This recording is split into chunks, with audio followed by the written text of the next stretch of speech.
Nanay naman eh.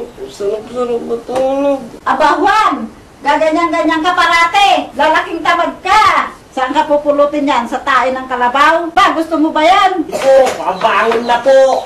Si nanay naman. Abay Juan, pakainin mo na yung mga kalabaw. Opo, alam ko na po yun.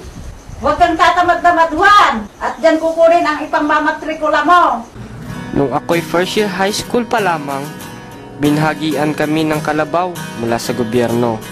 Noong una, excited ako na meron kaming hybrid na kalabaw.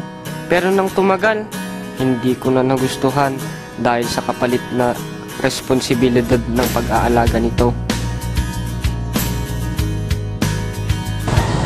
Juan, basketball tayo. Hindi pwede pare, uwi pa ako. Kuha pa ko na ipapakain namin sa kalabaw. Ganun ba? Sige. Hindi ko pa rin kasi alam ang benepisyo nito sa amin. Paano ba naman kasi napakahirap kumuha ng pagkain nito. Tapos kailangan pang paliguan.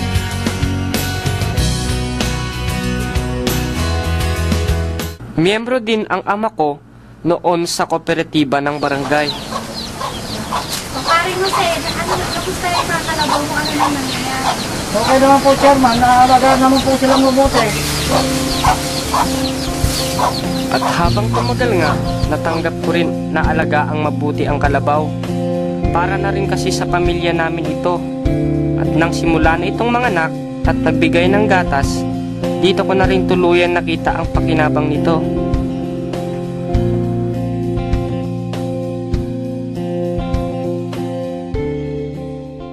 O anak, magkano ba ang pangmamatrikula mo sa CLSU? 3,000 po.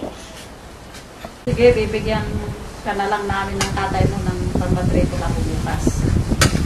Buti na lang, inalagaan natin mabuti yung mga kalabaw natin.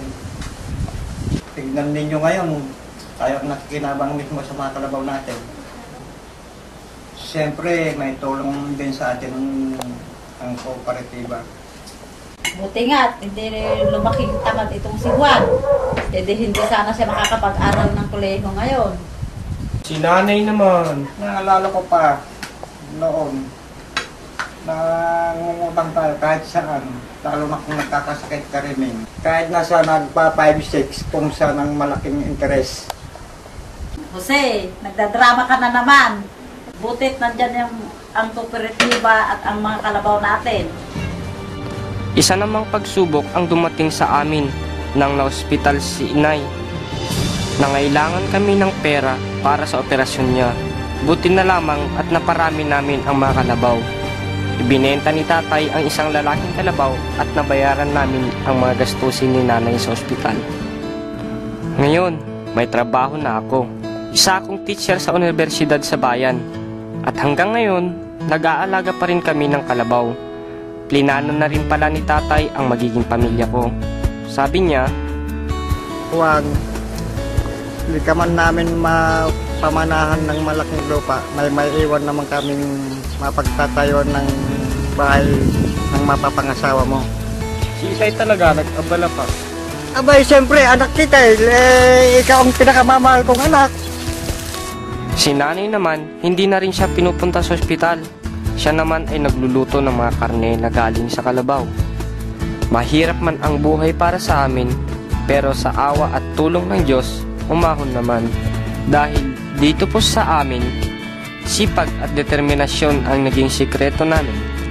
Dahil dito po sa amin, inalagaan naming mabuti ang pinagkatiwala sa aming kalabaw. At dito po sa amin, nag-co-op kami at nagkalabaw kami.